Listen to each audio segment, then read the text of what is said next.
안녕하세요. 오늘은 유상계약, 무상계약, 상무계약, 편무계약에 대해서 설명드리도록 하겠습니다. 유상계약과 무상계약, 그리고 상무계약과 편무계약은 민법을 공부할 때 비교적 개념 이해가 어려운 부분에 속합니다. 오늘은 이 네 가지 계약의 개념에 대해서 말씀드리도록 하겠습니다. 먼저 유상계약입니다. 유상계약은 당사자 상방이 대가적 의미의 출연을 하는 계약입니다. 여기서 출연이라는 것은 내 재산을 내놓음으로 인해서 상대방 재산이 증가되어지고 내 재산이 감소되어지는 것이 출연입니다. 즉 출연이라는 것은 내 재산을 상대방에게 주는 것이 출연이라고 할 수가 있습니다. 따라서 이 유상계약은 상방이 대가적 의미의 출연을 하는 계약입니다. 예를 들어 매매, 임대차 등 모든 상무계약, 뒤에 나오는 모든 상무계약이 유상계약에 해당되어집니다. 또한 현상광고가 유상계약에 해당되어집니다. 두 번째, 무상계약은 당사자 일방이 급부를 하거나 상방이 급부를 하더라도 이 급부 사이의 대가적인 의미가 없는 계약입니다. 즉 증여라든지 사용대차가 이에 해당되는 계약입니다. 세 번째, 상무계약은 당사자 상방이 대가적 의미를 가지는 채무를 부담하는 계약입니다. 여기서 중요한 개념은 대가적 의미를 가지는 채무를 부담한다는 것입니다. 즉 대가적 의미의 결연성을 가지고 있다는 겁니다. 계약을 통해서 어떤 채권 채무관계가 생기는데 이 채권 채무관계가 대가적 의미의 서로 관련성, 결연성이 있는 채무를 부담하는 계약을 말합니다. 매매, 임대차, 교환, 고용, 도급, 조합, 화해계약 등이 여기에 해당되어집니다.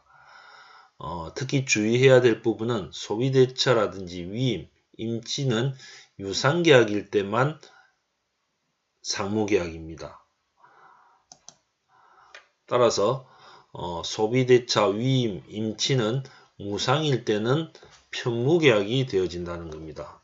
자, 그럼 편무계약은 당사자 일방이 채무를 부담하거나 또한 상방이 채무를 부담하더라도 대가적 의미가 없는 것을 말합니다. 즉, 대가적 의미가 없이 일방이 채무를 부담하는 것이 편무계약이라고 할 수가 있습니다. 대표적인 편무계약은 증여, 사용대차, 현상광고 등이 대표적인 편무계약입니다. 여기서 우리가 중요하게 개념을 잡고 가야 될 것은 상방계약은 모두 유상계약이고 유상계약은 모두 상방계약이다. 이 두 개념에서 상방계약은 모두 유상계약이 되지만은 유상계약은 모두 상방계약이라는 개념은 틀렸다는 겁니다. 즉 유상계약의 개념이 가장 큰 개념이고 이 개념 안에 상방계약과 편무계약이 들어간다는 겁니다. 따라서 유상계약이라는 개념이 가장 큰 개념이죠. 그죠? 그래서 상방계약은 모두 유상계약이지만은 유상계약은 모두 상방계약이 아니라는 겁니다. 왜냐하면 편무계약이 존재하기 때문이죠. 그죠? 다음에 모든 무상계약은 편무계약입니다. 모든 무상계약은 편무계약이지만은 모든 편무계약이 무상계약은 아니라는 겁니다. 예를 들어서 현상광고는 편무계약이지만은 유상이 아니고 무상이라는 겁니다. 자, 그럼 민법의 12가지 전형계약을 가지고 설명을 드리도록 하겠습니다. 제일 먼저 나오는 것이 소비대차계약입니다. 소비대차계약이라는 것은 금전이나 기타 여러가지 어떤 물건들을 빌려주는 계약이 소비대차 계약이라고 할 수가 있습니다. 자, 소비대차 계약에서 갑은 채권자고 을은 채무자입니다. 그죠? 자, 그럼 이런 소비대차 계약은 금전이라든지 아니면은 기타 여러가지 소유물을 이렇게 빌려주는 계약이 소비대차 계약이라고 말씀드릴 수가 있습니다. 따라서 이 소비대차 계약은 이자를 지급했을 경우에는 유상이고 상무계약이고, 이자를 지급하지 않았을 때는 무상이고 편무계약입니다. 즉 이자를 지급했을 때는 대가적 의미의 어떤 출현이 있죠. 그죠? 대가적 의미의 출현이 있고 서로의 채무가 결연관계에 있기 때문에 유상이고 상무입니다. 이자를 미지급했을 경우에는 한쪽만 어떻습니까? 한쪽만 출연을 하죠. 그죠? 출연을 하고 한쪽은 받기만 받죠. 그죠? 그래서 무상계약이고 또 채무도 한쪽만 부담하기 때문에 편무계약이라고 할 수가 있습니다. 두 번째, 사용대차계약입니다. 자, 사용대차는 당사자의 일방인 대주가 무상으로 상대방에게 목적물을 사용 수익할 수 있도록 빌려주는 계약이 사용대차계약입니다. 즉 대가 없이 무상으로 빌려준다는 겁니다. 앞서 개념을 설명드렸듯이 무상계약이라는 것은 서로 한쪽 일방만 출연을 하는 거죠. 그죠? 그래서 대주가 사용대차를 빌려주는데 노트북을 사용대차 계약에 의해서 빌려주면은 차주는 노트북을 받기만 받으면 되는 거죠. 그죠? 그래서 일방이 출연을 합니다. 그리고 계약이 딱 체결되어지면은 대가적인 어떤 결연성이 존재하지 않습니다. 그죠? 갑은 어떻습니까? 빌려줘야 될 채무만 존재하고 을은 받기만 받으면 되기 때문에 편무계약이라고 할 수가 있습니다. 그 다음 임대차 계약입니다. 임대차 계약은 여러분 잘 아시다시피 갑이 임대인이 되고 을이 임차인이 되죠. 그죠? 그래서 주택이라든지 뭐 상가를 이렇게 임대차 계약을 했을 때 이 계약 자체는 서로 대가적 출연 관계가 존재하죠. 그죠? 갑은 을에게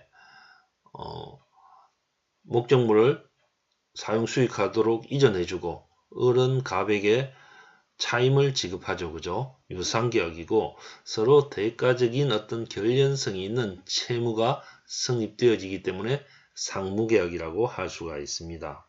네 번째, 정려는 정려자가 있고 수정자가 있죠. 그죠? 그럼 이 정려자가 수정자에게 무상으로 정려계약을 체결하면은 이 수정자에게 정려물을 정려하면 되죠. 그죠? 그럼 수정자는 받기만 받고 출연을 하는 건 없습니다. 그죠? 세금을 내는 것은 국가에다가 세금을 내지 정려자한테 대가적 의미로 출연을 하는 것이 아니기 때문에 한쪽만 출연을 하죠. 무상계약입니다. 그죠? 그리고 계약을 하면은 정려자만 수정자에게 이 정려물을 제공해야 될 채무를 부담하게 됩니다. 그죠? 그래서 편무계약이라고 말씀드릴 수가 있습니다. 다음 도급계약입니다. 도급계약이라 하는 것은 도급인과 수급인 사이에 이루어지는 계약이 도급계약이라고 말씀드릴 수가 있습니다. 그죠? 자, 도급계약은 도급인이 수급인에게 어떤 일을 완성하도록 이렇게 약정을 해서 그 약정을 해서 일을 완성하면 거기에 따라서 보수를 지급하는 계약이 도급계약입니다. 따라서 이 도급계약은 유상계약이고 또한 어떻습니까? 상무계약이라고 말씀드릴 수가 있습니다. 대가적 의미 서로 결연성이 있죠. 그죠? 갑은 을에게 보수를 지급해야 되고 수급인은 어떻습니까? 갑이 요청했는 그 일을 완성해야 되죠. 그죠? 그래서 보통 우리 인테리어 아파트 들어갈 때 인테리어 하는 것을 생각하면 됩니다. 그죠? 그러면 새 아파트 들어가는 인테리어를 맡기는 아파트 주인이 아파트 소유권자가 도급인이고 인테리어 사장이 수급인이죠. 그죠? 그래서 아파트 들어가기 전에 인테리어 아니면 리모델링 공사를 하는 것을 이런 도급계약에 의해서 계약이 이루어진다고 보면 될 것입니다. 그 다음 현상 광고입니다. 현상 광고는 광고자가 어떤 현상 광고를 하면은 이 광고에 응답하는 응답자가 이 현상 광고에서 요구했는 일을 딱 완료했을 때 계약이 체결되어집니다. 그죠? 따라서 이 계약은 유상이고 편무입니다. 왜냐하면은 이 계약이 유상이라는 것은 서로 출연이 있죠. 그죠? 예를 들어서 쉽게 설명드리면은 광고자가 잃어버린 강아지를 찾습니다 하고 이제 광고를 내죠. 그죠? 그래서 강아지를 찾아주시면은 100만원을 현상금으로 드리겠습니다. 이렇게 광고를 냈을 때 이 광고자는 출연이 있죠. 그죠? 출연은 뭡니까? 응답자가 강아지를 딱 데리고 왔을 때 어떻습니까? 계약 강아지를 딱 넘겨줄 때 계약이 성립되어지죠. 그죠? 그러면 광고자는 현상금 100만원을 지급하고 응답자는 자기가 막 다녀서 찾았는 이 개를 넘겨줘야 되죠. 그죠? 그래서 이 계약은 잘못하면 이거 무상으로 착각할 수 있는데 유상이고 편무입니다. 왜냐하면은 이 현상 광고는 내가 잃어버린 강아지를 찾아줄게요. 찾아주세요. 청약. 찾아줄게요. 승낙. 이렇게 해서 이 계약이 성립하는 것이 아니고 잃어버린 갑의 강아지를 딱 찾아와서 갑한테 딱 인수인계를 하는 그 순간에 계약이 성립되어지죠. 그죠? 그러면 계약이 딱 성립되어지면은 어떻습니까? 광고자 갑은 을에게 100만원을 지급해야 될 채무가 생기죠. 그죠? 그러면 응답자 을은 뭡니까? 다른 어떤 결연성 있는 채무가 없습니다. 이미 걔를 넘겨줬기 때문에 따라서 어떻습니까? 현상금을 받으면 되죠. 그죠? 따라서 유상이고 편무계약이라고 말씀드릴 수가 있습니다. 자, 다음을 한번 볼까요? 다음 매매계약입니다. 매매계약은 우리 부동산 매매 아니면 동산 매매 이런 것들이 다 매매계약이라고 할 수 있죠. 그죠? 매도인과 매수인이 있을 수 있습니다. 그죠? 유상계약이죠. 그죠? 서로 어떻습니까? 대가적 출연관계가 있고 서로 없던 채권 채무관계가 생기기 때문에 유상이고 상무계약입니다. 고용계약도 마찬가지죠. 그죠? 사용자와 근로자. 사용자는 근로자에게 임금을 지급하고 근로자는 노동을 제공하는 유상이고 서로 대가적 결연성이 있는 어떤 채무관계가 만들어지는 상무계약이라고 할 수가 있습니다. 자, 그 다음 위임입니다. 위임계약은 위임인이 수임인에게 어떤 사무 처리를 위탁하고 이 수임인이 이를 승낙함으로써 이루어지는 계약이죠. 그죠? 이 위임계약은 보수가 있었을 때는 유상이고 상무입니다. 그죠? 그런데 이 수임인이 어떻습니까? 보수를 받지 않고 무상으로 어떻습니까? 어떤 위임받은 일을 처리해 줄 때는 무상이죠. 그죠? 그죠? 한쪽만 출연을 하는 거 아닙니까? 그죠? 을만 출연을 하죠. 그죠? 다음에 편무계약입니다. 이 계약을 딱 성립하면은 갑은 어떻습니까? 그 일을 을이 위탁했던 일을 완성해야 될 채무만 가지고 을은 다른 어떤 대가적 채무를 가지고 있지 않죠. 그죠? 따라서 무상 편무는 보수를 받지 않을 때 해당되어집니다. 다음 고용계약입니다. 자, 고용계약은 고용계약이 아니죠. 그죠? 자, 임치인과 수치는 임치계약입니다. 자, 요거 잘못됐습니다. 자, 요거는 고용계약이 아니고 임치계약입니다. 임치계약은 임치계약은 임치인이 수치인에게 금전이나 기타 유가증권을 맡기는 것이 임치계약이죠. 그죠?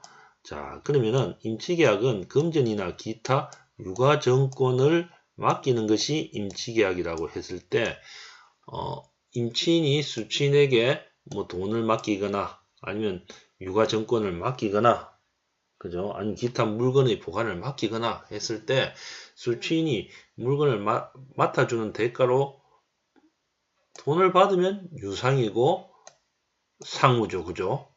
그런데 돈을 안 받고 무상으로 이렇게 을이 보관을 해줬을 때는 이 계약을 체결하는 순간에 어떻습니까? 을은 을의 채무만 부담하죠. 그죠? 그 물건을 보관해야 될 채무만 보관해야 될 채무가 있기 때문에 편무계약이라고 할 수가 있습니다. 따라서 보수가 있었을 때는 무상이고 편무계약이다. 자, 이렇게 생각하시면 됩니다. 자, 그 다음 마지막으로 조합입니다. 조합은 우리 동업계약이라고 생각하시면 쉽게 이해가 됩니다. 그럼 갑이라는 동업자와 을이라는 동업자가 서로 동업해서 어떤 사업을 전개한다고 할 때 서로 어떻습니까? 대가적인 출연이 있죠. 그죠? 서로 어떻습니까? 자금을 뭐 반반씩 부담한다거나 아니면 갑이 자금을 부담하고 을이 노동력을 제공한다든가 그래서 유상이고 또 상무입니다. 그죠? 서로 결연성이 있는 채무가 분명히 둘 사이에 존재하기 때문에 유상이고 상무입니다. 그 다음 화해계약입니다. 화해계약. 화해계약은 창설적 효력이 있는 계약이죠. 그죠? 당사자들 사이에 분쟁이 생겼을 때 서로 한 발자씩 양보를 해서 새로운 어떤 창설적 효력을 만들어내는 계약이 화해계약이라고 할 수가 있습니다. 그죠? 그래서 이 화해계약은 서로 어떻습니까? 양보를 하는 거기 때문에 당연히 어떻습니까? 서로 출연관계가 존재하죠. 대가적 출연관계 그죠? 자기가 포기하는 부분이 있기 때문에 유상계약이고 서로 또 어떻습니까? 결연성이 있는 대가적인 채무가 분명히 존재하기 때문에 상무계약이라고 할 수가 있습니다. 자, 따라서 지금까지 유상, 무상, 상무, 유상, 무상, 상무, 편무 계약에 대해서 말씀드렸습니다. 자, 그럼 처음 다시 돌아가서 처음 내용을 다시 한번 개념 정리를 해보도록 하겠습니다. 자, 유상계약은 당사자 일방이 대가적 의미의 출연을 하는 계약입니다. 그죠? 대가적 의미의 출연. 그럼 지금까지 설명드렸듯이 서로 내놓는 것이 있다는 거죠. 그죠? 즉, 자기 재산을 감소시키고 타인의 재산을 증가시키는 이게 출연이라고 했죠. 그죠? 자, 이것이 유상계약이고 무상계약은 당사자 일방이 겁부를 하거나 상방이 겁부를 하더라도 겁부 사이에 대가적 의미가 없는 계약이다. 자, 여기서 우리가 당사자 일방이 겁부를 하는 요 개념으로 이해하시면 되죠. 그죠? 한쪽만 이렇게 겁부를 하는 게 무상이라는 거죠. 정려 같은 경우에도 정려자만 어떻습니까? 출연이 있고 수령자는 받으면 되죠. 그죠? 사용대차 계약도 마찬가지죠. 그죠? 사용대차 같은 경우도 어떻습니까? 무상으로 대주가 차주에게 빌려주는 거죠. 그죠? 그래서 차주는 받기만 받고 차주가 내놓는 건 없잖아요. 그죠? 내놓는 어떤 출연은 없잖아요. 그죠?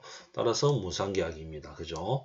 자, 상무계약은 당사자 상방이 대가적 의미를 가지는 채무를 부담하는 계약이죠. 그죠? 우리 매매, 임대차, 교환, 고용 이런 계약들은 상방이 모두 대가적 의미를 가지는 채무, 즉 한쪽이 채권 채무 이런 어떤 채권 채무 관계가 대가적으로 생긴다는 겁니다. 그죠? 자, 그다음 편무계약은 일방이 채무를 부담하거나 또는 상방이 채무를 하더라도 대가적 의미가 없는 것, 즉 결연성이 없는 것을 말합니다. 그죠? 따라서 정려, 사용대차, 현상 광고, 그죠? 정려 같은 경우도 편무라고 할 수 있죠. 그죠? 한쪽만, 그죠? 정려자만 채무를 부담하고 수정자는 받기만 받으면 되는 거죠. 그죠? 현상 광고도 아까 말씀드렸습니다. 자, 따라서 상방계약은 모두 유상계약이고 유상계약은 상방계약이 아니다. 즉 유상계약 중에 편무계약이 존재하기 때문에 유상계약은 상방계약이 아닙니다. 그죠? 그래서 유상계약은 상방, 편무를 포함하는 큰 개념이다. 그 다음에 무상계약은 다 편무계약입니다. 그죠? 즉 무상계약은 대가적 한쪽만 출연을 하기 때문에 채무도 한쪽만 가지게 되는 편무계약이죠. 편무계약이 모두 무상계약이 되는 게 아닙니다. 그죠? 현상강구는 편무계약이지만은 유상계약이다. 자, 이것으로 오늘 강의를 마치도록 하겠습니다. 감사합니다.